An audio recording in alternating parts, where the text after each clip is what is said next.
And welcome to this episode of Alamo City Geek Speak, home for the geeks, where we talk about pulp culture, Star Wars, movies, music, and other random garbage, along with tons and tons of cursing.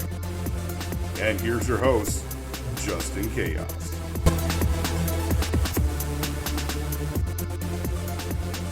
Oh, I ripped it. Just put it down. We'll worry about it. So that, Justin's recording right now, and I really hope he got that bit. Oh, I totally did. I totally did. That's our bloopers bit. That is the intro. That brings us to the part where I say, "Hey guys, thank you guys very much for coming into Alamo City Geek Speak. My name is Justin. I am joined today by Raul Garza and my very own brother named Brandon. Your kin. My kin. I just realized I just said your last name. Not that they can't find that shit on fucking on Facebook and shit. Yeah, I was like, I've linked all my social media. It doesn't matter. They'll find me. Yeah, they'll find you. The government always finds you. We are getting together today to do our third episode in our quarantine series. Woo! Staying home, being fucking Social distancing. Nacho man. Speaking of social, It's really weird. It's really weird sleeping next to my wife when she has to sleep 6 feet away. right? It's like super Protestant powers, right? Yeah. One of us has to sleep on the floor every night. It's just not fair. What do you? This is how the Amish have lived their whole life. Yeah. What do you think? Should we put the bed just 1 foot closer tonight? It's like, no, I don't want to die. Yeah, I'm not going to hell for your sins, Jake. Right? From State Farm. So Why is he in their house? You said Jake, and everyone knows that right now you can't say Jake and not say from State Farm. Every time I hear Jake this from Snake Farm, Snake Farm. No, oh my god! Because for Halloween, We have a Snake Farm here. Well, for Halloween, I've always wanted to go as Jake from State Farm the Snake Roberts, and it just has not come to fruition. And it's also really hard to say. That's why. Yeah, it's very hard. Also, by the way, now I feel like they need to make a movie based upon snake farms. Talk about snake farms. They're not very related at all because they're completely different animals. But I finished watching the movie Tiger King. It's a series, not a movie. It's actually a limited series. It might as well Limited be a movie, series. dude. Seriously, everything that unrolls. That needs to be a movie. Yeah. Dude, I can totally see Matthew McConaughey playing fucking Joe Exotic. No, they want Rob Lowe to. They want Rob Lowe. Lowe? Yeah. They have a picture. Jeff Lowe, dude. Oh, hold on. I got keep talking. I got a picture. Hold on. He needs to be playing Jeff Lowe. No, and then I guess I don't know who they'll get to play the toothless dude. I've seen a lot of like pictures that are really, really good, like casting choices. Just like floating around on Facebook, because of course that's everything. Oh, that's all you have to do right now. Anyway. Right now is Tiger King memes, and yeah, it was great and everything like that. But Jesus, I'm so tired of seeing the memes. So can I share my screen real fast to show you all this? Do it. Let's see this. This is amazing. Hold on. If I can get back to the. All right. Yeah, this is dope. All right. Look at that. You see that? Oh my god! Holy shit, man!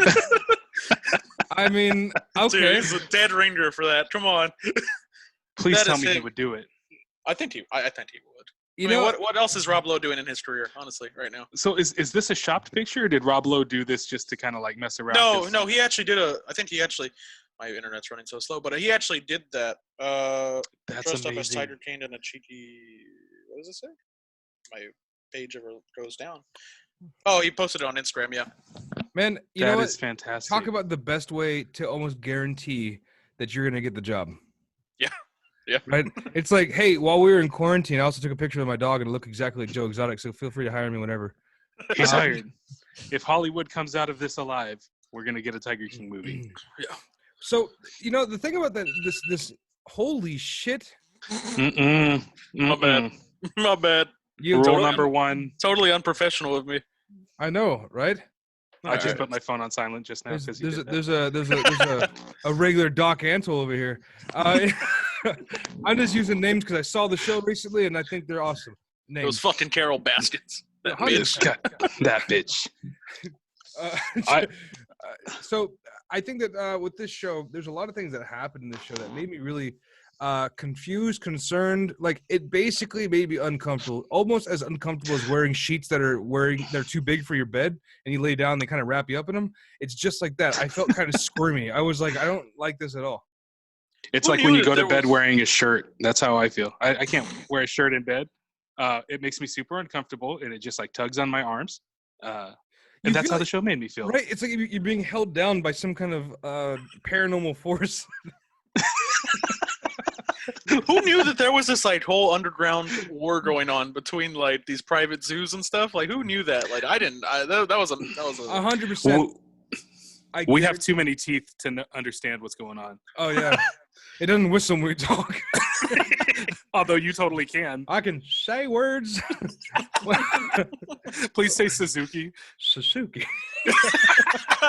Anyway, so I think the one thing about this whole thing that really concerned me though was I remember watching a YouTube video that broke down Tiger King, but like the real version of Tiger King. And you never know about information now. It's always misinformation flying everywhere. You'd expect that on Netflix it'd be more of a correct story, but then it's also it's sensationalized sometimes. I feel like at the end of the movie they did their best to kind of make Joe Exotic look series. like he. Fuck you, man. It's not a movie. It's not a movie. It's a series. My hero. Academia. So the Macadamia. Macadamia. Macadamia. You know how to talk, Raul. Anyway, so Mute him. Mute him. You have the yeah. power. I have the power. I'm not gonna do that right now because I need to hear his garbage voice sometimes. Aw, the that's people the don't- nicest thing you've ever said to him. Yeah, I know. yeah, right. My I feel glasses honored. are all funny. No, so like they made Yes, him look sensationalized. Yeah, Yeah. well, they made him Yeah. look like a good guy, but then Mhm. when you watch all these other YouTube videos, they're like, dude, he's such a garbage human being. Okay, let me bring something up here. Okay. It's exactly like Making a Murderer. You remember that show? Yep. Yep. Remember how many people were like writing in to see about getting what was the guy's name? Oh, I don't I can't even remember the fucking guy's name. I get what you're the- saying though. The murder that they made Yeah. in the show. You know, the murderer. Yeah. They were writing in to try to get him a reduced sentence or get him like because the way the Netflix series portrayed him, it made you think one way. Yeah. Which is ironic because in the series they talked about how his nephew Brendan Dassey was forced to basically confess because they gave him all the information and made him repeat it basically. So it's almost the same way, you know what I mean? They were telling a story. There's a narrative that they pushed because it's more dramatic and it makes for better storytelling. That you only hate Carol Baskins and you totally forgive the fact that Joe Exotic is a walking dumpster.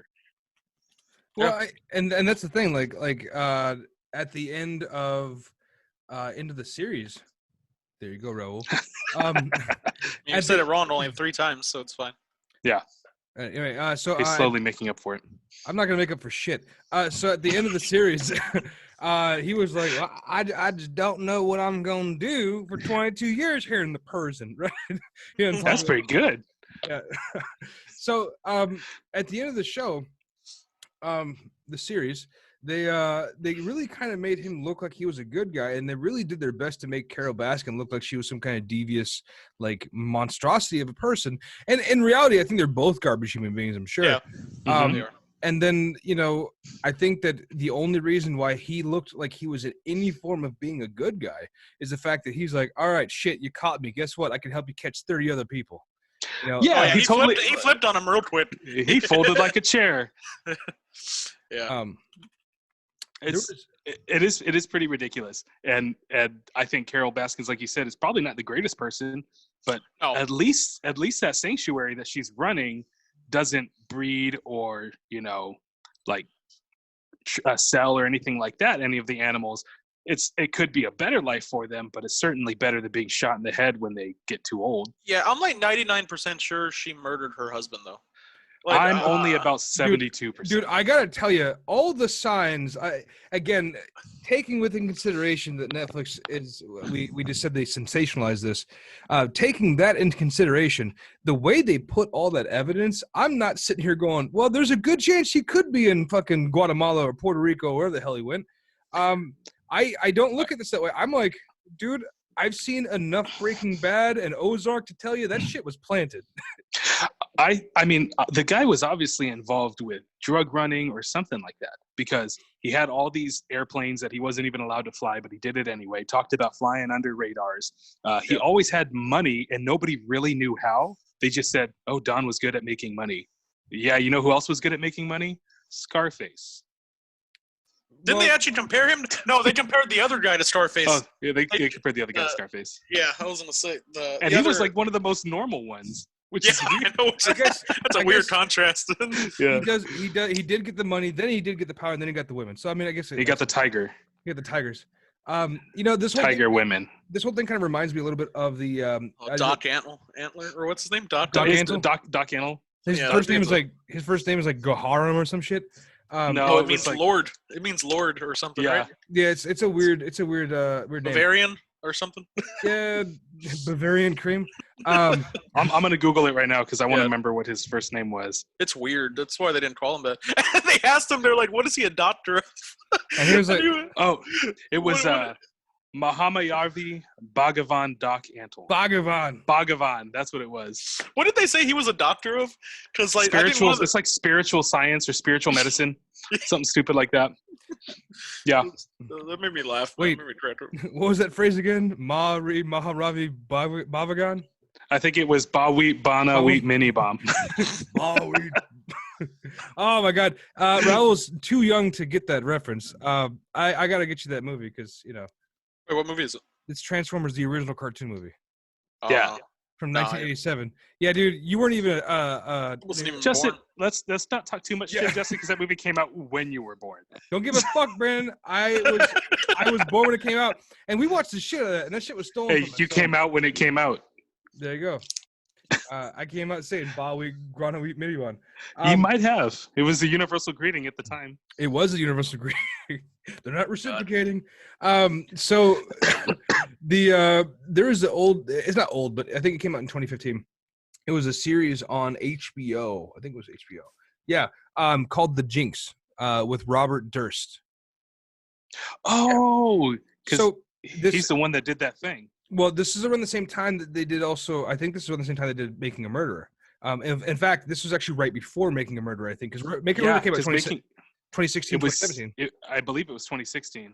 So Robert Durst on an HBO documentary, they walked away, and he was still hot mic'd. They walked away to go do something, or I think he walked to go wash his hands or something. He was still mic'd up, and he said, and this could be taken two different ways. On one hand, he said, what the hell, what did I do? I killed them all, of course. But then when you listen to the way he said it, he was like, what the hell did I do? Kill them all, of course. You know, it's like, yeah, sure, that's what I did. So there's a lot of ways that came off, and some people are saying that it was a matter of him just rambling, just being crazy. Some people said it was a way for him to admit it without actually admitting it. I do remember that. That whole thing was so crazy. But I bring that up because of the fact we're talking about sensationalizing situations like this and making one person look like a good guy and demonizing another person, or vice versa, making someone who really, by all accounts, should be behind bars and making people say like, oh my God, I love you. There's people out there who are legit asking for, not that I guess, I don't know.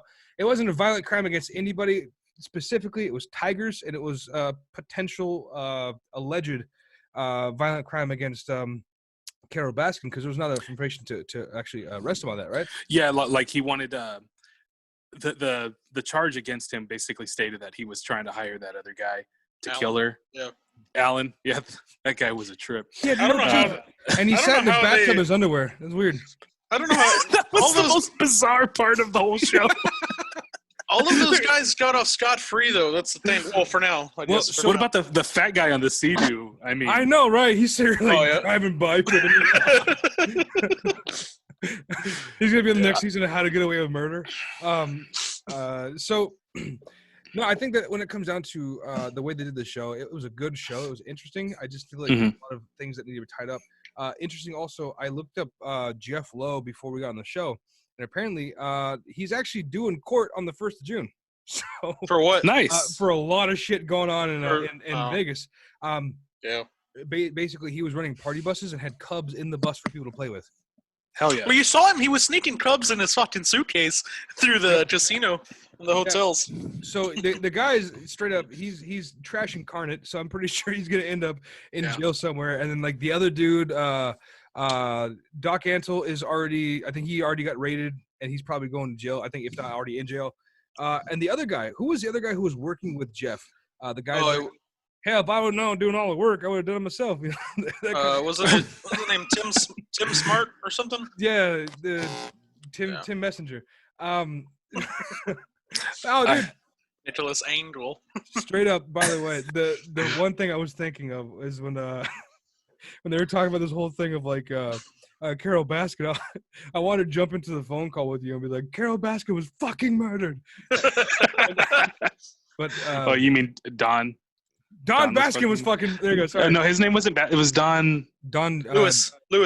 Don Lewis. I was gonna. Yeah, because her name is Baskin because of her husband now. Oh, yeah. Who also I saw a tweet about him. It was him when he was tied up, and it was like Don Baskin is the biggest simp in the world or something. Okay, so I knew. Or Howard Baskin. Excuse me. I knew for a fact that the word simp was going to come up at some time during the stream. That's the new word, isn't it? It is. It's like calling someone a cuck. The entire time I was thinking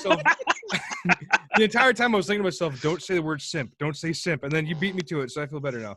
I can't even watch The Simpsons anymore. Right? I can't even do any of that. I don't like playing the simp for. Oh yeah, I don't know if you have to see this. It says "Simp of the Year" goes to Carol Baskin's husband, and then it's that. I don't know if you can see that. Dang. So something else is really funny about that whole thing. When you look at the way he was looking at her at the end, he was singing. He looked like he was happy, but I feel like in his eyes he was screaming, "Please don't kill me." I think we need to find somebody that knows Morse code and see if he was trying to send any messages during that. Yeah, like he looked way too scared. Fucking doing like, SOS and shit, right? I'm gonna show you a code I learned in the war. What war? The War of Tigers. I don't know. Tiger War. The Tiger War. Fucking Tiger Army, you know. Oh my god. That's a band no one listens to anymore. I'm sure someone out there is listening to him, and they'll be like, "Oh, somebody." To him. So yeah, that show single-handedly. They picked the right fucking time for this this series to come out because, like, fuck you, Raul. I was about to say it, but I didn't say it. Right? They picked the right time for this series to come out because the fact of the matter is, had this not been a quarantine time frame, I don't think half the people would be watching it as fervently as they are. No, I think absolutely they would have because when Making a Murderer came out, it was the same thing. Everyone watched Making a Murderer. I was talking about it at work with everybody. Making a Murderer caught on slowly. You had to convince your friends to sit down and watch it. But now there's literally nothing else to do but to sit down and watch Netflix while you're working. So, I mean, that explains why I was able to watch almost the entirety of Tiger King in one day. Of course. I told you, like, when I told you I wanted you on the show, I was like, we'll talk about Tiger King. And I was like, yeah, I'll watch some of it here and there. And I was like, fuck, I forgot to watch this morning. So I started watching it throughout the entire day. And I watched it all day today. Yeah, it's 7 episodes. It wasn't that long. I'm kind of at a disadvantage because I did watch it like right when it came out, so like 2-3 weeks ago. We watched it kind of in parts. I think over like 3 different nights we watched it. So the names and stuff like that, I don't have. You know what? Fresh in my head. Everyone in that particular series, they all need help. Oh yeah. The only person who I thought was semi-normal was the guy. Excuse me, who ran the entire thing. Oh, the manager, Ricken or something, or Ricken, or I don't know what his Talking about the guy with long hair and the goatee. Yeah. No, him. The guy with no legs. He was normal too. The guy with he was normal. The guy with I wouldn't say normal, but he was a good guy. He seemed like he had a good heart and he loved the animals. He was getting paid shit and he knew it, but I think he actually cares about the animals. Yeah, they were getting paid $100 a week. I'm talking about the guy with the synthetic legs. Yeah, that guy. He seemed like a prosthetic, not synthetic, prosthetic legs. Sorry. Prosthetic legs.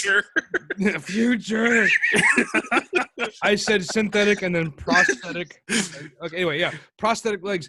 He, at first I was like, this guy seems pretty normal, but then like as soon as I was like, hey, this guy seems cool. He's like, yeah, I divorced my wife for 30 years. I was like, all right, well, I guess I have to get done with the whole tiger. Yeah. At that point, you're like, I'm gonna start a new chapter of his life. What about his libertarian campaign manager? That's like That hitting the dude- vape and that- stuff like that. He didn't was seem like he so- belonged. He was so milquetoast, but at the same time, very like, I don't know. He kind of feels like he belonged there in a way, like spiritually he belonged there. Maybe. That's Yeah. the kind of same thing. Like if you put like some dude just wearing regular clothes and put him in the middle of like RuPaul's Drag Race, that's kind of what was going on there. Yeah. Oh, he you know stood what out it like a reminds me fucking of? sore thumb. What it reminds me of. Have you guys seen the show What We Do in the Shadows? Have you guys watched it at all? I've seen the movie. I haven't seen the show. So Yeah. in the show, it's very much like the movie. It's just different characters, right? But they're all like old world style vampires. But there's a guy that lives with them who's a psychic vampire, meaning he basically just lives off of the energy and suffering of other people. So he's just like a kind of a downer, and he makes people sad, and that's what revitalizes him. But he's just a normal guy that wears like khakis and polos. That's what that other guy reminded me of. He's just kind of there, looks very normal, but So he's an mixed up with emotional all- vampire. I like that. Yeah, that's what they call him. He's like an emotional or psychic vampire. It's a real thing that people talk about. But Well, it's obviously real because there's a show called What We Do in the Shadows. Well, It's not real in haven't the you- light. haven't you ever been around somebody that just like everything they do and every time they talk, you just get like drained? You're just like, I don't want to be here. Do my best not to look at Raul right now. Well, knew it. Raul, you are a psychic vampire. No. Yes. It's always like, man, I'm never gonna be as good as you are. no, but seriously though, yeah, I know you won't. One of the other things that we've been watching a lot that Raul got us into is Ozark. I am on episode 7 of season 3. And I haven't dear had a Lord- chance to watch it. Oh, season 3 or Ozark at all? Any of it. So I would tell you, get on that as soon as you can. Jason Bateman is, Jason Bateman. He reminds me of like, he's Jason Bateman in the fact the way he always talks to people. He has the same kind of mentality, but he has this whole nefarious, like, not nefarious. I don't know what I'm trying to say here. I think it's just a really good performance. He's Well, cold, Jason Bateman's calculated. great. I love Jason Bateman. Yeah. You put him in anything, I think it'll be all right. I think this season of Ozark, in particular, the acting was really on point. Like, what episode are you on, Justin? Have you finished it? We just started episode 7. So you've met the brother, right? Yeah. Oh, I don't want to spoil anything. There, Yeah, how about we don't spoil anything? Yeah, Oh, that 'cause there one. was anyway, the acting's on point between him and he does this real long monologue in the back of I think it was the back of a cab. I don't know if you got to that part yet. Oh, What kind of not cab yet. was it? No, it's not a spoiler. It's not a spoiler. It's just he doesn't really. Wait. His acting is on point though. Is this like Taxi Cab Confessions? Do I need to turn turn the light off? Pop some popcorn. Yeah, no, the acting was really on point this season. I have to say. It always is. But I know. I think the one thing I've been mostly into, aside from Ozark, aside from Tiger King, which I can finally scratch it off my list. I need to sit down and finish watching Hunters. I need to watch Hunters. That one was great. I'm still waiting for second season, although I'm sure that's getting postponed. Of The Boys. I wish that would hurry up and show up, but like. Oh no, I think they said they finished. No, maybe they then. finished production. I think because it was supposed to come out this fall. They all did it over Zoom. Right, you're a killer, Donnie. That's a terrible Keith Urban impression. But that's fine though. Hey, you know what? We're gonna roll with it. It's quarantine. Right, it's quarantine. The quarantine zone. The QZ. I don't know. The QZ. The QZ. The DZ. The demilitarized quarantine zone. So aside from all of the random TV shows that I've come across, I'd say that right now, Ozark is a must-watch. Tiger King. So here's the polarizing thing about Tiger King is I think that most people will like it, but I also feel like most people aren't going to like themselves because they like it. No, what I'm afraid of is most people are going to get the wrong thing out of it. Mm. You know what I mean? It reminds me of The- kind of like almost like the Dope Fuck with Cats too, almost like that. I still haven't seen that one. Like, I'll be honest with you. Like, I don't get to watch a lot of Netflix or Hulu and like sit down and watch a whole lot of stuff that takes like a long time to watch because I mean, between still having to go to work at the store or be on calls all day with Cambria, I can't really watch the things that I want to watch because Yeah, you gotta watch know, like fucking she's- Doc she's got- McStuffins all the time. very sensitive ears. So that's yeah. She repeats a lot of things. Thank God we have Disney Plus. right? Because she At wants to least- watch Frozen 2 every goddamn day. Dude, seriously, I haven't even seen Frozen 1. Like, what the hell am I gonna do with Frozen 2? I never Um, wanted to. Never got on that wagon. I just decided just to let it go. Oh, shut up. I still Don't do that. maintain that Moana is better than both. And Oh, I 100%. just watched Onward, and that movie was baller. Everyone's talking about Onward. I gotta see That's that. there's aliens. It's so in it, right? good. Or trolls. No, they're like trolls. And it's like mythical creatures and stuff like that. Oh, okay. So like actual trolls, not internet trolls. Correct. Like Justin. Yeah. You. What you're are you talking about? You're an internet troll. Get out of here. Oh, how you many know what I have been shitposting watching? Groups you're about? You know what I have been watching was the what's it called? What is that? The Lego Master Builders. I wanted to see that show, man. It's cool. Is It's it? really cool. Some of those Yeah. people are really freaking talented. So And so they just basically they give them a box and they're gonna say, hey, build us this, and then whoever does no, I mean, it's not even in a box. They have like, you ever been to a Lego store and it's just got like walls and walls of like different like piece by piece bricks? Mhm. They have that like times 10. It's insane. They have any It's a part at their contest. disposal. It's a contest, and they're given like a theme. Like, hey, on this one, we want you to build part of our amusement park. We're building the ultimate amusement park. Everyone gets a piece, and they have to build something. And there's like different rules for each contest. Like, you need to have a piece that moves, like a motorized piece, or you need to have this element, and they have to build that, and all within a certain time, usually within like 14 hours, which is insane. That they're sit there and they build for. Man, it's crazy, and it's got Will Arnett. So what's not? Oh, okay. So yeah, I'll probably check it out then. Yeah. Hey guys, let me tell you what you're building today. Because That was again pretty good. so the other show that it's not a new show by any means, but a show I've been watching has been it's called fuck, what is it? Something of Fire. Forged in Fire. There you go. Forged in Fire. Oh, are you watching that new one where Goldberg watches people try to stab So pieces of meat with if a they knife? came out with the second season, unfortunately I will have to watch it. The first season I watched, he's like, all right guys, check this out, you're gonna cut this piece of meat in half with a sword. And then Yeah. sometimes the worst part is the weebiest people will not make it because they don't have the upper body strength. It's always those beefy Texans like, I'm gonna cut that up with my butter knife. Well, what I think is funny is like, oh yeah, you could basically bring any bladed weapon, and there are guys coming. There was a guy that came in. He's a butcher, and it was just a basic butcher's knife. And he's like, yeah, I think it's gonna do pretty good. And he could barely get through the rope, and it was just like bouncing. He's like, yeah, well, you know. And then there's fucking people that come in with like gigantic ass scimitars and tomahawks, or not tomahawks, There's that katanas and stuff. the one dude who had the Egyptian Kopesh. I really wanted him to win because the way Yeah. dude, that fucker was hitting stuff hard and stuff was getting cut in half. And I was like, he's got it.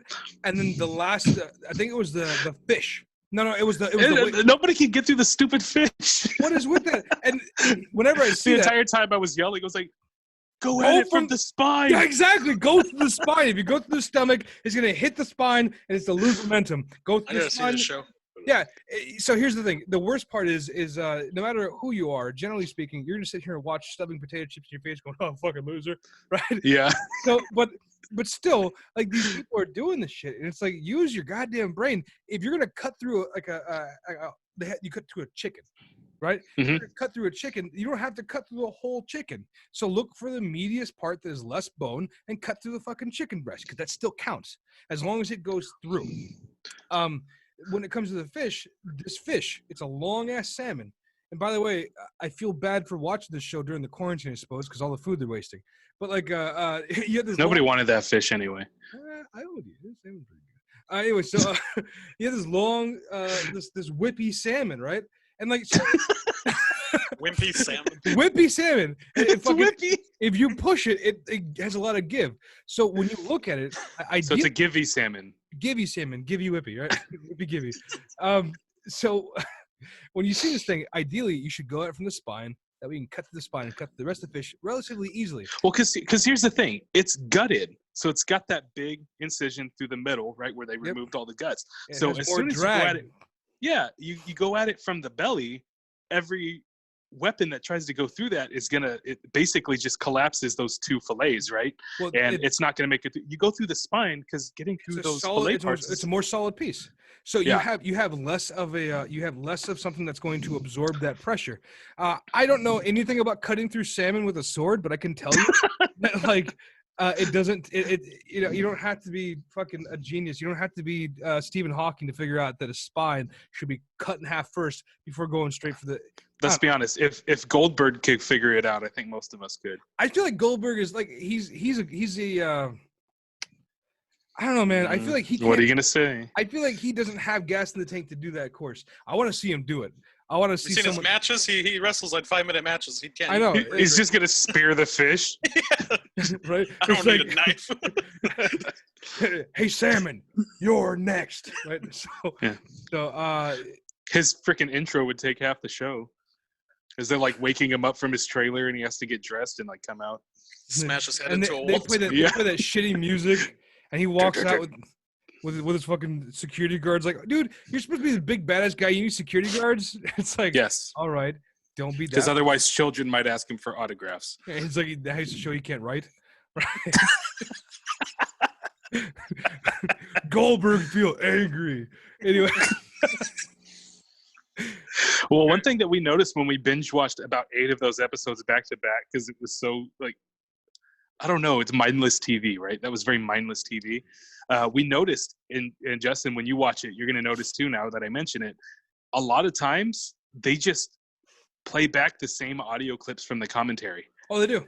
Yeah. Oh, no. It's not all fresh commentary for each one. They just kind of play back. It's like when you play NBA 2K and it's just like random commentary. He's got the razzle dazzle, and he says it 50 times throughout the entire game. It's like, yeah, what the fuck, man? How many razzle dazzles this guy got? All of them. Dynamite. This should be only one stick of dynamite, sir. Unless we are completely uprooting the entire fucking cavern. I don't know how to do that, so I'm sure that's not. You can edit that part out, right? Yeah, I can definitely edit that part out. Here, 1 second. We're gonna stop here. Uh-oh. And another thing. So I hope you guys enjoyed the word from our sponsor. Pro tip, that was me. So. Whoa! How did you do that with your voice? Change the volume level. Oh, okay. Okay. So going back to Forged in Fire, though. So the show that you're talking about was like Blade Masters or some shit. Yeah. They have a show that they came on the History Channel called Forged in Fire, and it was essentially the same thing, but this time, and actually the guy who like tests their blade is like, I'm here to make sure your knife is all sharp and shit. Oh, and then he's like, your blade makes the cut. Makes the cut.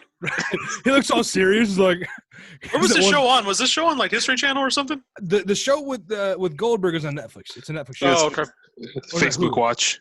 I don't know, probably one of the two. Hey, the important thing is, I think it was Hulu. I believe the important thing is Goldberg is getting some kind of exposure. But on this Forged in Fire, that guy was the grand champion of Forged in Fire. And the way it works is you go into the show and they say, you know what? I'd like to see a bayonet with an extra twist at the end or some shit with make it out of gravel. You know, like they do. You have to make it out of melted Legos. Yeah, right. Perfect tie-in. It's I would love that. Forged in Lego Masters. It's good for kids. I mean, I suppose if you want to start a new family. What? talking about bayonets and kids. I'm sorry. Anyways. Oh, shit. That's a horrible thought. Yeah, I know. He said it. I just whatever. So there we are. Like I'm watching Forged in Fire, right? And stay with me here. Set the scene. Come on. I'm laying down in bed. I'm watching Forged in Fire. I'm very tired, and my eyes are doing this. So I'm watching. That's the best way to watch Forged in Fire. Like I'm tired. So we're sitting there watching the show, and the best part is when they start doing the damage test, and the damage test consists of first of all they're gonna chop something hard.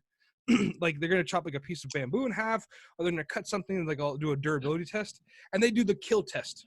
And the kill test they do on the ballistic dummy. I wish it'd be a fish. a big old Nice. a whippy fish, A whippy fish. Be salmon. whippy salmon. So they do it on a the ballistic gel dummy, and Mhm. every single time they do it, I can watch YouTube videos of them doing just that. And sometimes it's some of the coolest things I've ever seen. And sometimes I'm like, no, you idiot, go for the head. You know, like they do this really stupid, the guy, like whoever they get to do these tests, first of all, you know, they sit at home and watch fucking Naruto all day going, oh, I'm going to try that attack next time, you know? And it just doesn't, it doesn't quite have the same feeling as watching Deadliest Warrior. But Deadliest Warrior, the guy was always going for kill shots. And this one, he's like, Okay, Deadliest Warrior was absolute bullshit, and I loved it. oh no, Yeah, it was. Deadliest Warrior was great. That was actually one of my favorite shows. But there was nothing. There's Mhm. nothing factual about it. Especially when they did zombies versus vampires. That shit was. Oh, was that the breaking point for you? Was that it? Wasn't there an That was- episode when they like made Tito Ortiz wear brass knuckles and punch a ballistics gel dummy? I think they did. Yeah. They're doing it That's scientific. I for remember the that. gangsters and shit. So the other thing, the one thing about that show, by the way, that was completely marred in controversy. We didn't know this because we weren't in that realm. I guess it wasn't on fucking Reddit and stuff. But one of the last episodes, they had the U.S. I think it was the Army Rangers versus the Russian Spetsnaz. Mhm. Now, even though during every single test that they had, they actually, and I remember that they have been told they filmed 2 different endings. But and you remember they had the alternate endings. Remember that? No. You don't remember that? If you go online, you can look at alternate endings. There was, like, for example, the Spetsnaz ones. The Army Rangers originally beat them. No, Spetsnaz beat the Army Rangers. Excuse me. With the projectile knife. He shot him in the Right. neck, and he's like, "Mother Russia" or some shit, right? Yeah. And then But then like a bunch of people wrote in and said, They're "But so- the truth." There is so un-American. Ain't no Ruski gonna beat an Army Ranger. Tell you that. Pretty much the strongest soldier ever made. So they Oh my god. the other ending, they started airing that ending where the Army Ranger basically, I think he just like he shoots him in the chest with a pistol or some shit. Oh, no, And then he get in a plants knife an American flag in his chest. fight.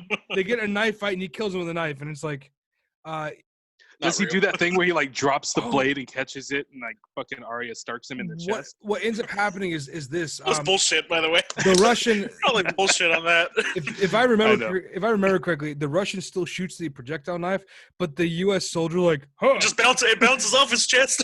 Yeah, he's like, Superman, right? No, he dodges it, and then I think he either shoots the guy or he throws a knife in his chest or some shit. The Anyway, army guys use a kill streak UAV. And to identify his location and calls it a fucking like Cat dog. I fucking think it's a gunship. fucking cheeser, man. The guy he fucking camped for that gunship. Dude. So. You know, it actually gives us a great segue into our video games part. The one question is, Brandon, when are you gonna start playing Warzone with us? Yeah, dude. Well, you see, when my bank account's set up, It's I free. got a checking and a savings. Look, Yeah, Warzone's free, sir. I don't really have a reason other than I've been playing way too much Animal Crossing. Oh shit, my computer fell over. I've been playing way too much Animal Crossing, and I just don't have the will to go in there and turn on my PS4 and do anything. Yeah, you haven't I logged haven't in like 30-something days. And it's I know, and I still continue to pay for PSN because I hate myself. well. So Raul and I are playing all the time, and you know. I know Hunter's pretty sad about it. Oh, he I don't play with him Correct. Why doesn't Hunter play with us? Hunter can play with us. because he hasn't. Hunter's not a social creature.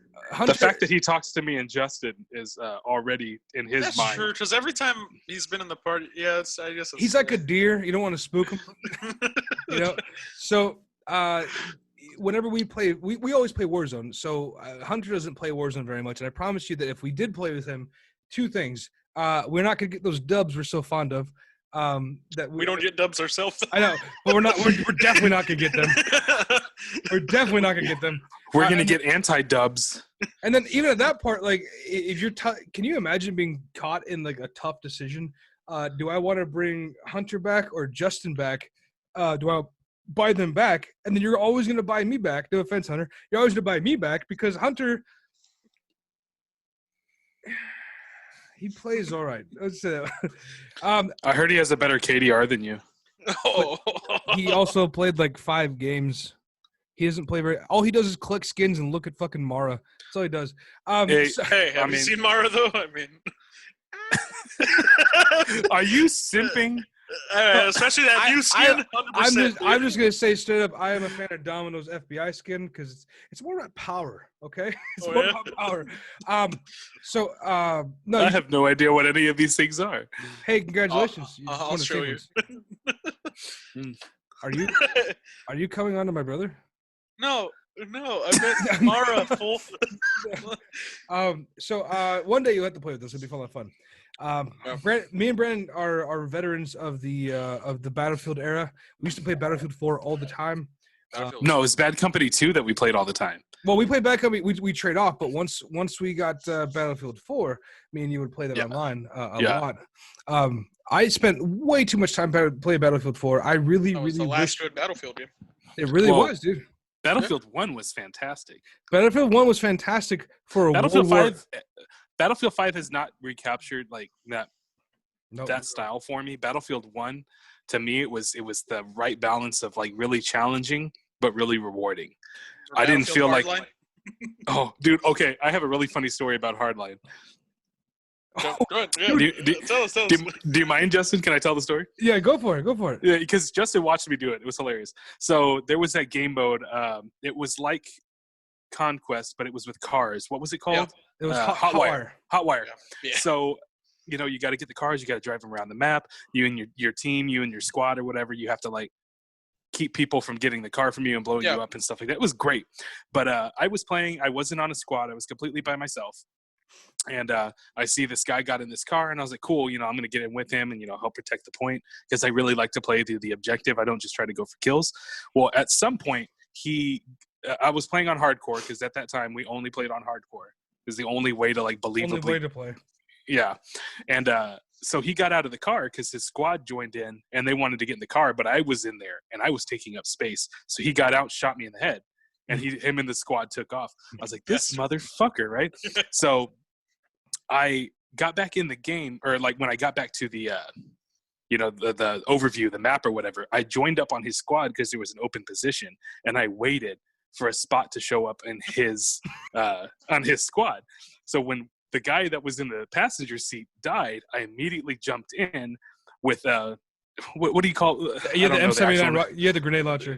Right, the grenade launcher. And I just pointed it right at the front of the car in front of us. Just blew us all up.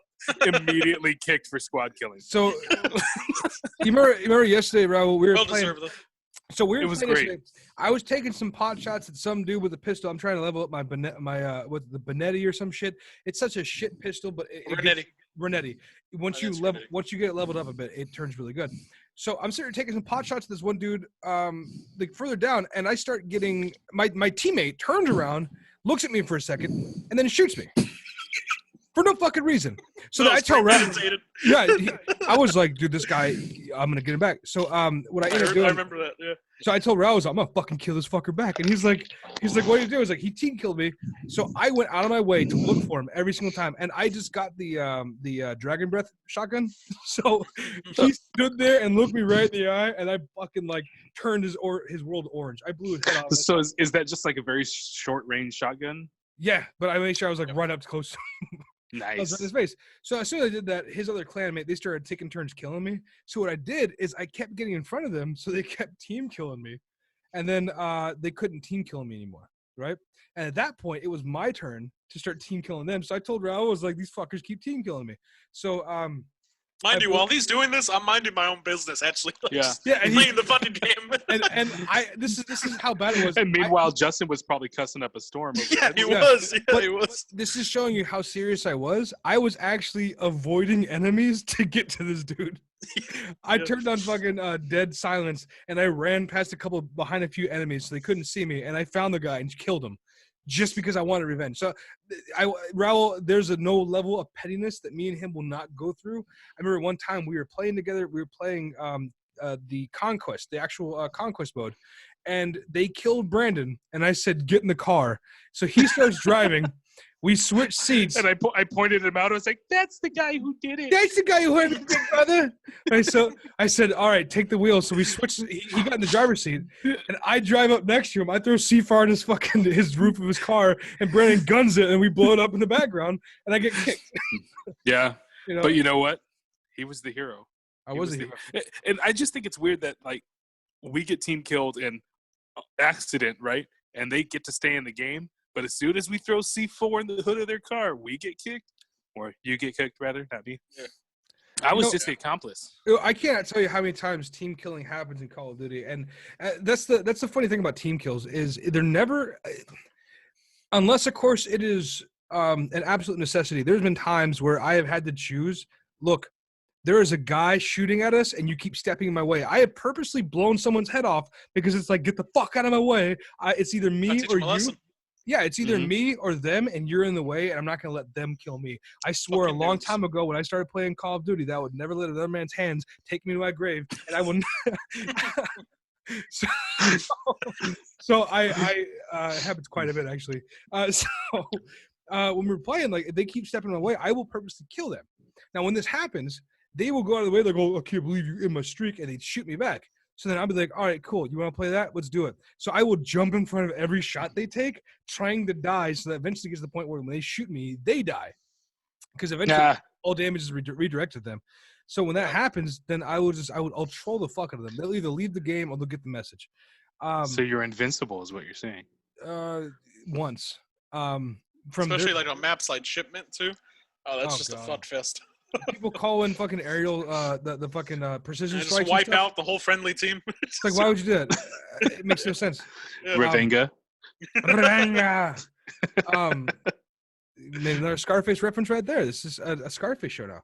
Oh, that was a System of a Down reference to me. Yeah, I was gonna say. Yeah, what's the system? Yeah. The Revenga was in Scarface though. Yeah, nobody cares though. Scarface sucks. I got the System of a Down reference. That was. Thank you, Raul. My real brother. No. Should I grow my beard out a bit? Justin, what are you drinking? Is that Flavor Aid or? It's fucking Wild Red. Ew. Excuse me, at HEB, people are panic buying Big Red. Okay, I got what I could. Well, I mean, they never know when they're going to get the next barbacoa taco.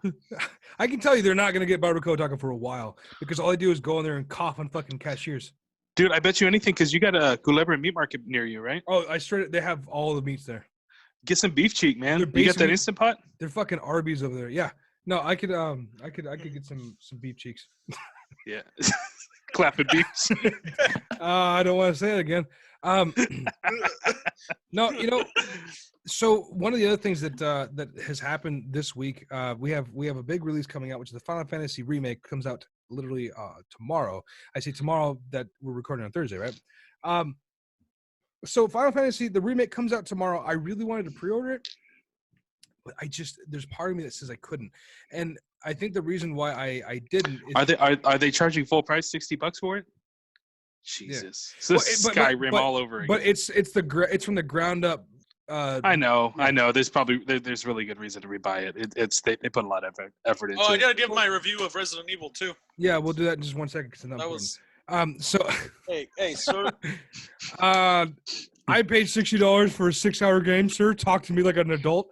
I basically paid $10 per hour. Wow, it's yeah. Wait, do you get to do all the cool unlockables like back in the day, like play as Tofu and stuff? That's Resident Evil 2, buddy. It was Resident Evil 2, yeah. It was. Resident Evil 3 doesn't, to my knowledge, doesn't have a whole I don't think so, unless I haven't. To be fair, you did just say Resident Evil 2. You said I need to get my review of Resident Evil 2. Oh, he made. I meant like as well. As well. También. Okay. Resident Evil También is like, which one is that one? Is that related to Resident Evil Monday? The tofu you play as a taco. Dude, a tofu taco? That's the cousin you don't invite to the barbecues anymore. Oh, that would be amazing. A tofu taco?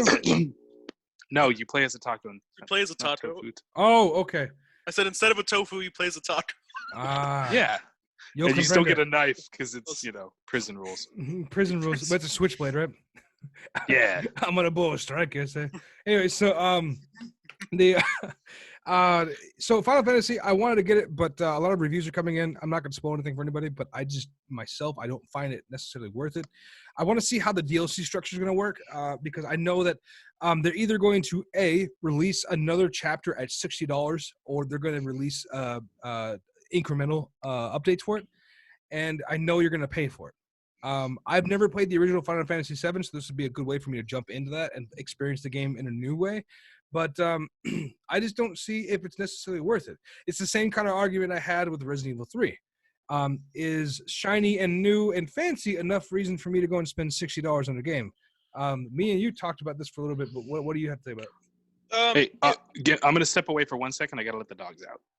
You're good. So I guess we learned who let the dogs out. No, so Resident Evil. Now, I'm not saying it was a bad game by any means. It was not a bad game. I just felt like it was very short compared to Resident Evil 2. There was definitely less puzzles. I feel like I only did like maybe maybe 3 puzzles during that whole game.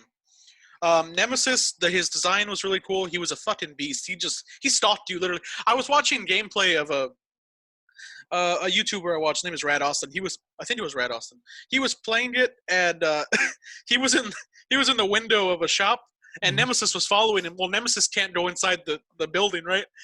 So he's in that shop, and he sees Nemesis, and Nemesis is just staring at him through the fucking window, just waiting for him to leave the shop. Yeah, like I'm gonna fucking leave. It was fucking intimidating. Nemesis was a beast. You literally fight that guy like 5 times. And like each trophy, it's funny. Every time you defeat him, it says Nemesis down, ? Is this the end, ? Or something like that. And it kept going. And finally, you get this huge boss battle, which I thought was a little underwhelming. I beat the boss battle like in 2 minutes. Yeah. See, that's what I'm saying. Like, I feel like Resident Evil 3, it didn't really necessarily. So, Resident Evil 3, the original one, was still very much like a supplemental title additional to Resident Evil 2. It was completing the story of Raccoon City. Yeah. So, it didn't have all the same things that Resident Evil 2 had. It didn't have the 2 protagonist story, although you did switch out between Carlos and Jill. And you do that here. So you do it several times in this one. As compared to the original, I think you only do it once. I think you also get, of course, like just like in Resident Evil 3, the original one, you get access to Carlos's machine gun and stuff. I mean, you feel the difference in the characters. But the one thing, what's it called? The one thing that the reason I was hesitant is because I remember how short the original game was, and I cannot. The multiplayer they tacked on, I can't do it. I will not do it until I get more confirmation that the game is any good. And then I don't know if what's it called? If Resident Evil 3 itself, if it plays different enough than Resident Evil 2. And well, there's certain mechanics that are different. So like in Resident Evil 2, you had the whole if you have a knife, you can kind of like counter them. That's totally taken away now. Now it's like a dodge, like a roll system. Yeah. So so you do that with Jill, and then with Carlos, you like when you dodge, you like do like a fucking haymaker on the zombie. Oh shit! It's fucking brutal. Like you dodge it, and it just boom, just knocks them on their ass. At least it's not a Superman punch. Yeah. I mean, look, it's a really fun game. I gave it between a 7 or 8 out of 10. Honestly, it was a really fun game. It just felt really short. You could say 7.5. Yeah, 7.5. There you go. I'll do it 7.5. Yeah. It was a really good game. Visually, it's beautiful. Like the whole atmosphere of that game, and like exploring Raccoon City, which you didn't really get to do that in Resident Evil 2. You were mostly in the fucking RPD or whatever, and then you went to the sewers, and then you went to the labs. But actually exploring like the city of Raccoon City, you get to see more of that, and it's really nice. See, the major concern I've heard always about already about Resident Evil 3 versus Resident Evil 2 was the fact that in Resident Evil 2 you got more exploration, whereas Resident Evil 3 was very linear. There wasn't a whole lot of areas where it branches off and stuff like that. No, you're right. I just meant like visually, like visual wise, like you need to see like the sights and sounds. I guess like it's beautiful. It's a beautiful game. Did you die to those frogs in the sewer? No. Well, they give you like a fucking grenade launcher, and it was like 2 shots. That's what I'm saying. Like the bosses seemed really like not. You didn't feel threatened, I guess. Maybe it's because I was playing on standard. I don't know, but I still feel like it should have been a challenge somewhere, right? Man. But like I hit them with a grenade launcher once, maybe and they instantly died. Maybe you're just too good at games. That could be it too. No. I finished with a C though, so he needs a real challenge. Well, so like, I remember in Resident Evil 2, the alligator in the sewer was the scariest shit in the world. So if you can get more of that kind of feeling in Resident Evil 3, maybe it'd be worth it. Can Oh, confirm. now- I Go ahead. have a lot of really good memories of watching Justin play Resident Evil when we were kids. Like playing the first Resident Evil, it was the creepiest shit that I ever done seen. And yeah, I watched him play at least Resident Evil 2 and 3 after that. Everything after that, I don't even think he really played much Resident Evil 4. I beat Resident Evil 4. I didn't beat Resident Evil 5 because the person I played with, Joel, left me hanging on that one because, that's what Joel did with video games. Big ups to Joel. Big ups, Joel. Thanks for letting me finish Resident Evil 5. No, I think you can switch into a computer controlled character, but by that particular point, I was already so used to playing with a person. I was like, I don't want to sit here and play with a fucking robot. Who am I? Fucking, Richard Gere. Billy No Mates. Billy No Mates. That's a good one. I was gonna say fucking Isaac Asimov. Oh my god. That's more AI than robots. Anyway, actually, so the other games that are on sale right now, I was telling you, Brandon, you should check out is The Witcher 3. It's on sale. It's normally $40, but you get the complete game for $15. Yeah, I'll have to get that then. Yeah, it's fucking amazing. Do I have to play the other Witchers to get it though? No, because they catch you up on everything. Oh, I'll just buy it. Yeah. Yeah, when you the way it works, if you play it on PC, the game remembers all of your decisions. So through Witcher 1, Witcher 2 remembers your decisions, but asks you to retell it. And it's like, hey, do you remember this happening? You say, yes, I do, because that's what happened. When you get to Witcher 3, if you don't have any previous saves, it asks you, did you do this? Did you do that? Did you whatever? And Just say no across all of them. you'd be like, I no, didn't do I didn't do any of that shit. funny because it says here you did, but okay. This is what happens when you trust them. The game just breaks itself. Right? You start off when you fluff your resume a little too much. You're not really a Witcher. Right? You're just a scullery maid. Yeah, right. Whatever that is. I'm just a drunkard, and I just get really drunk, and I think I'm strong. Story of my life. So yeah, The Witcher 3 is on sale. The other game that I have gotten recently that I was not entirely sure I was going to get, and I know for a fact I'm gonna get some shit for this. Ghost Recon Breakpoint. Oh, I didn't play it. Now, the reason I say I'll get shit for this is because the entire time when that game came out in the I played the beta. I was like, you know what? I can kind of see where they're going with it because it's like almost like a Division 2, but I don't like how it's in the open world like that. Division's open world, but it didn't have the same survival kind of feel to it. So Breakpoint is just an absolute garbage game. But they released a new patch called the Ghost Experience where you turn off the item level stuff, you turn off the RPG elements, you turn it just straight into a shooter again.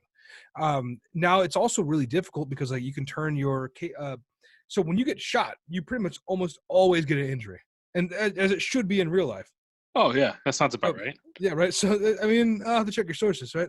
But like, when you get shot, you get injured, you have to stop and like fucking heal yourself up. Like, there's a lot of things that they do. You can only carry. I have it set up to where I can only carry one primary weapon, so it really makes you choose: do I want to shoot long range, or do I want to keep it up and close and personal? The enemies fucking hit a lot harder. So it's a really neat way to do the game. Considering the fact I've never played it, I'm still lost as shit. But you know what? It's fun because I'm just running around looking for stuff to kill. Plus the melee kills are brutal as fuck. So that 10 out of 10. Yeah, I give it a solid 10 out of 10. Don't buys. It's actually honestly with the Ghost Experience. Originally I would give that game seriously a 5, maybe a 6.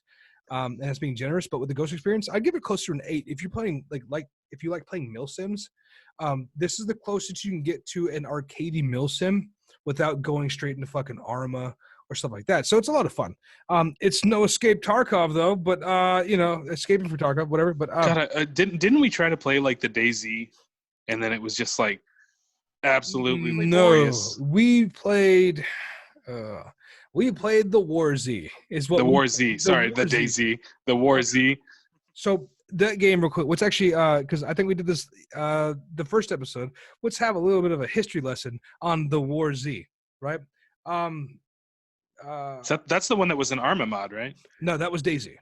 So Daisy has always been an Arma mod, and when they released it as a standalone, it was just called Standalone Daisy.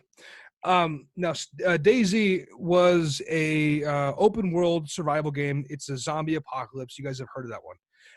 The Warzy, I convinced Brandon, and by convincing him, I believe I actually broke down and paid for your copy. I think you paid for it because I was like, I'm not paying for this shit. It was My $25 best a Vince piece. McMahon voice. This isn't good shit. I gave him. I paid $25 for each of us, Mhm. and Basically meaning I had to play it because he spent money on it. that was the lynch. Bold That was the deal. That was the deal. So bold strategy, Cotton, and it did pay off because Brandon had to actually stop doing what he was doing and actually play with me for a little bit, right? So we were playing the Warzy, and as soon as we started playing, I started thinking to myself, this is distinctively not the Daisy that I was thinking it was. And I knew it wasn't, but I was just hoping something very similar. So this game will live in infamy to people who have been part of its curse. The game came out saying, we're going to update it and we're going to keep going this far and we're going to do all this great shit. And if you, I think I bought the starter pack for myself because Brandon didn't want it. I tried to play a little bit more, but nothing about it went good. The game was so fucking pay to win. You can buy new costumes and stuff, but they also had it where you can buy ammo crates or weapon crates and you can be badass weapons. And Yeah, I remember just like walking around. I'm like, okay, cool. I got a pistol and a shirt. This is good. And then somebody would fucking hit us with a fucking sniper rifle. AK-47 or a sniper rifle from half a map away. We're like, okay, so Justin, pick up my gun so I don't lose it forever. When does this get fun? It never does. It never does. So we kept playing this game. I kept playing it a little bit. Eventually I said, fuck this game, and we both uninstalled. Now, following this game a bit, what ended up happening is the people who made the game, they kept over-promising shit, and it could never, ever happen. They would say, like, don't worry, we're going to fix this. We're going to fix this. Keep giving us money. Keep buying the game. We're going to fix it. And they never did. And they end up going bankrupt. Someone else buys the game and changes the name to Infestation Wars or Infestation Stories. And the game is still a shit tier classic. It is not good. It is the opposite of what you want to spend your money on. In fact, I would say if you had a choice between this game and Cancer, go for the Cancer 100%. Okay. Oh shit! It is not good at all. I was gonna say something similar. Like I uninstalled it to make room for something a little more useful on my computer, like I don't know, workplace safety videos or something. Yeah. Right. Seriously, how to not hit your thumb with a hammer. Yeah. Things that I'll actually learn from. Well, so things like that. Games like that are always going to be out there, and Ghost Recon, thankfully, is not going to be part of that. But whenever you have games like bad games like that, there's look for that diamond in the rough, but also just remember that sometimes there's always going to be shit out there, right? So I guess in closing, what I'm trying to say is don't. What's the moral of the story? Don't forget your dinosaur. No, don't lose your dinosaur. Don't lose your dinosaur. Goddamn, I lose your dinosaur. Forgot my dinosaur. See, I can't do it. I can't do it. This pissing contest is over. I feel like this has been a no nonsense, full of nonsense episode. Yeah. I appreciate you guys joining me today. Those are the best kinds, though. Hey! But I don't know how much time we have left, but we have 3 wrestling fans here, and we haven't even talked about the best. That is true. Thing that's happened in the past forever, and that is best WrestleMania in years. The AJ Styles Undertaker Boneyard match. Dude. Okay, so we can put a few minutes into this here. Yeah, we can. At least we deserve to. That was by far the best Undertaker match I've ever seen. It was awesome. So the fact that he came in listening to Metallica, fucking call it Metallica. They could have picked a better song, though. Listen, they picked one from the last album that was. Something tells me Undertaker listens to that stuff, and he's like, "Yeah, this is really good." That's what I'm saying. This is good. Oh, he doesn't. He doesn't talk like that. I'm sorry. That was a really bad Mark Calloway impression. Man, this song kicks ass. There you go. That sounded way more Stone Cold. Yeah. They're basically the same. So basically, except one's just tall as shit, the other one's bald as shit. And one's gay. Hey. So no, I thought it was a good song to pick only because of the fact that they're a safe bet. A lot of people like Metallica. I say safe bet because when you're already gonna have a show that has no fucking fans in the stadium, and you have to resort to doing movie time kind of matches. That is again, it's a safe bet. People know Metallica; they're recognizable instantly. Everyone's like, "Oh my god, Metallica, it's great." I think they Did you just say put that song. Metallica? They call it hashtag Metallica. I swear to God. I think they Okay. just picked that song though, because it's now that we're dead, and it's just like He's a 'cause dead man, Undertaker dead. I mean, But I also like the fact that he went back to American Badass, and I hope Yeah. even if he doesn't keep this up for very long, because I know he's getting ready to retire. He's got to be retiring like full time now. I can't imagine him doing this much longer. I don't know. But if he goes, he likes money. well, obviously, he did. At least well, I he want to can see. At least he can have a match without like basically trying to kill the other guy, unlike Goldberg. Thank you very much. That's what I've been trying to get through this guy's head for. So first of all, months now. all I said was Goldberg and Undertaker was a shit match. But It was. Because of Goldberg and the Fiend. Goldberg and the Fiend made sense only for one reason, and that is to protect the Fiend. Because if you have Roman Reigns, the Golden Boy of WWE, step up all of a sudden and beat Goldberg, beat the Fiend, you're gonna be like, then what the fuck did he have those build for? When you take Goldberg, we can still say that. No, Goldberg. The only You're reason right. Goldberg won was because he has so much pull backstage. Because for some reason they like him, and he was like, "I'm not going to lose in Saudi." Did you guys not see the John Cena match though with the Fiend? Right, you obviously did, and that match was so. It was. I go ahead. It was very like. It was very it was very story driven, and it was very like, tongue in cheek. I think in the fact that it wasn't overtly telling you what was happening, but I feel like what I described in the chat, I feel like that's very accurate in the fact that You were right. it doesn't show him beating John Cena physically, but spiritually. Yeah. Destroying what made John Cena, the inspirational person, turning into like, oh my God, despair and shit. The thing that I'm worried about with that. The thing that I'm worried about with that is I do not want that to be John Cena's last match, though. No, I don't think it is. Because he's teasing on Twitter. He's been. But he's such a he does that kind of stuff though. No, but I feel like. Oh man, I don't know. I'm worried that this is gonna be his last match. I feel like he's gonna come back for one more match because he has to. Because I want it to be an actual wrestling match. This was good. I'm not saying it was bad. I feel like when he comes back, it is straight up gonna be Dr. Thugonomics. Why do I want him to have a match with CM Punk so bad? I would watch that because they had magic when they did have their match. Or even give people what they want. Have the person who retires John Cena have it be a legend come back and have that fucking person be Kurt Angle. Have him Kurt Angle. No. Kurt Angle's done. I understand it, but have them have one last match. I just want to Kurt Angle went out the right way. You go out putting over somebody else. He did that. Oh, you hear that, Ro? Does that hurt? I'm just saying. You're supposed. That's the rule. You go out on your back, right? Yeah. No, that's what the Undertaker needs to do. And that's the only problem I have with the whole Taker thing is like while it is nice to see him like coming out there and doing this, like I'm probably one of the only people that thinks that Roman Reigns match should have been the last because when he went out and he had his gloves and his hat in the ring like that was perfect. And then he just totally ruined it. And now, he can't lose to these guys at this point because he is the attraction, right? Yeah.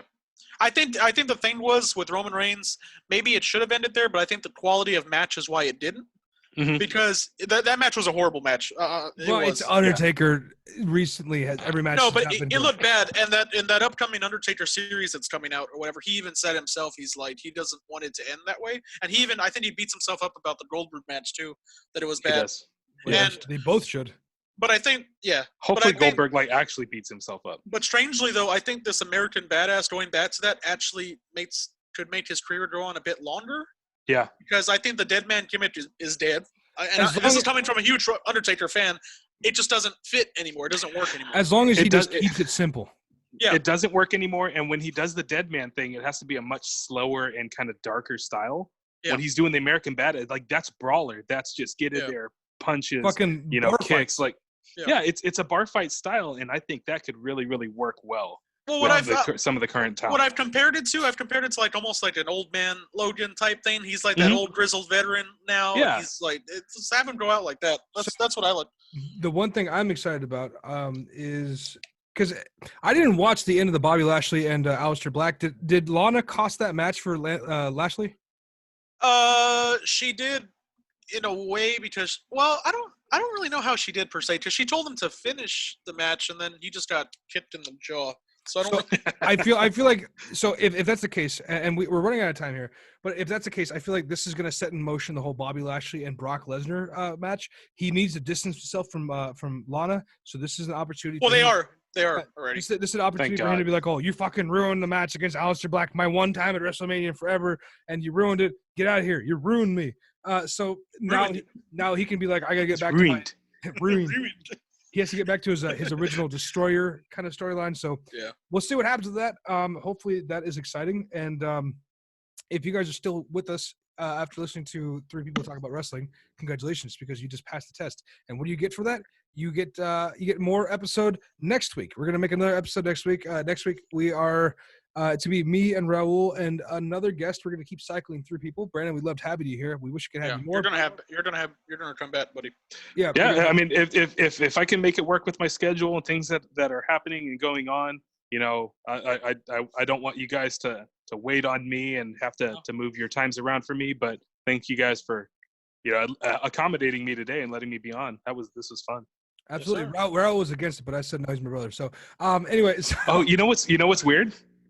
Today I was a guest, but like 4 years ago I was one of the main hosts. Oh yeah, he was. I told you that. Full circle. Look at that. Full circle. And now I got a kid and a house and a actually it was golden also retriever. No. It was actually during a time we were recording, by the way, where Brandon found out he was. Yes. That's really funny. We were talking about Star Wars. I think was it Force Awakens? I believe that's the one. Is that the one that came out in 20? God, it must have been late 2015. It was coming up. Yeah, because it was Force Awakens. It was Force Awakens. Because she found out in December of that year. That's when we found out, I believe. So the movie was just going to be coming out. Yeah, it was Force Awakens. And the way my apartment on Blanco was set up was it was a 1-bedroom, 1-bath, and the bathroom was through the master bedroom for some reason. It didn't have it in the common area, so if people were over, they'd have to go through the master bedroom to get there. So I went to the restroom, and she was kind of, I could tell that there was something wrong. Like she was just kind of sitting on the bed, kind of like facing towards the wall, didn't really know what was going on. So before I went back out there, I was like, so what's going on? There's obviously something. She's like, no, go finish your thing. Go do the podcast. Don't worry about it. I was like, no, you're going to tell me now because otherwise I'm going to keep thinking about it. So then she tells me, and I was just like, okay, I'm going to go try to finish this podcast. And then we could kind of like sit down and figure out what the hell we're going to do. So I had to go out and just put on that face like I didn't just hear the most life-changing news of my entire life. There was actually a situation I was exactly just like that was in. This one time I was doing a podcast and I left a pizza in the oven. And that was nothing like that at all. It's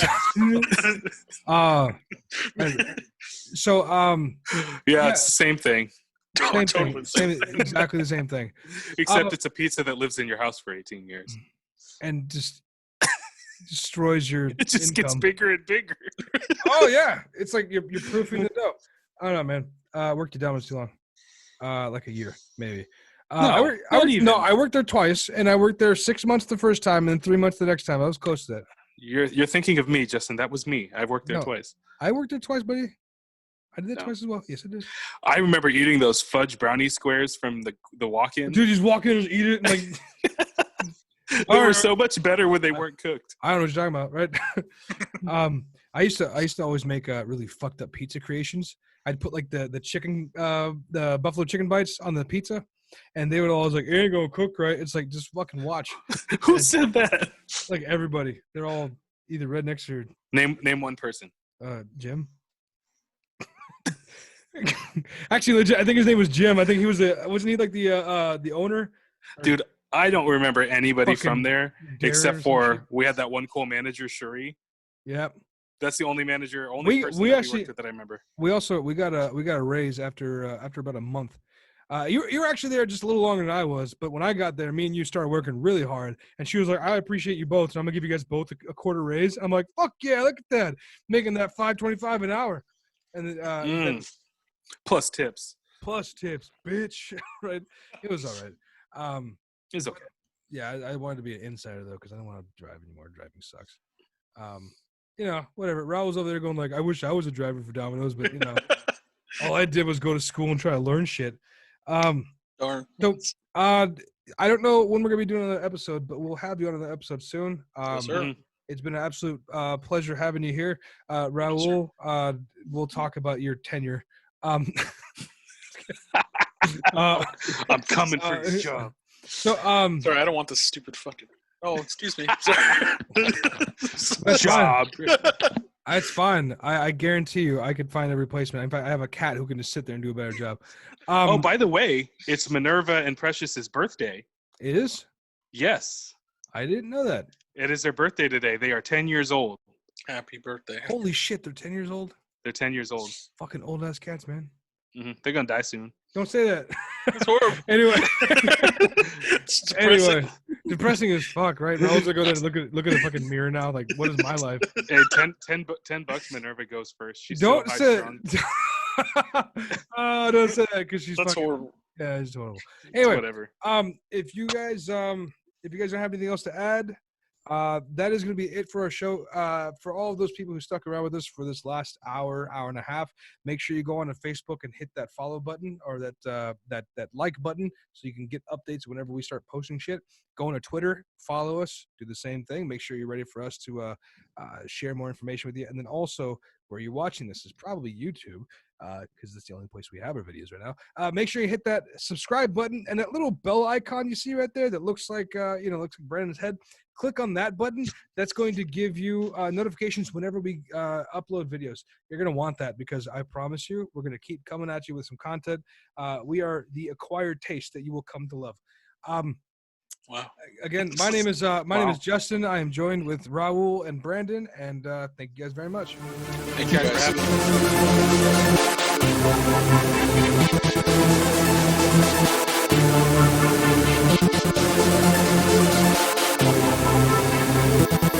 The game goes on.